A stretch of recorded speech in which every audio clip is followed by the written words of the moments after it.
Plán je dnes jasný. Džumbier a pohrebenie na Chopok. Prejdem celú trasu, aby si videl, aké sú aktuálne podmienky. Poďme na to. Začínam pri chate Zázvor. To aktuálne vyzerá, že sa dá zlyžovať aj dole. Treba však stále dávať pozor na skalky, ktoré vytrčajú zo zemi. Stále trčia skalky. Polyžovaná je aj táto vedlejšia strana. Jaskyňa o mŕtvych netopierov. To vyzerá nejako takto. Halašová jama.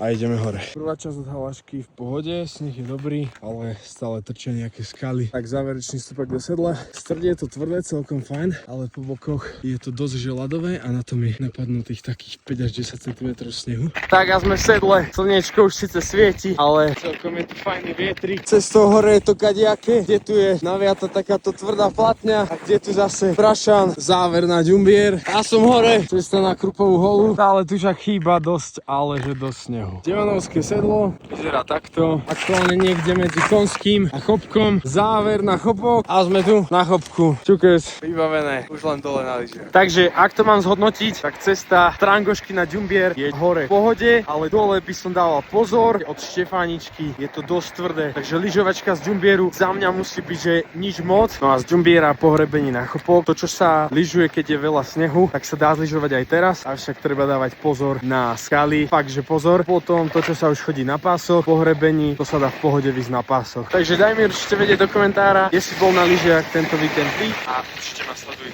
pre viac tipov a videí z hôr.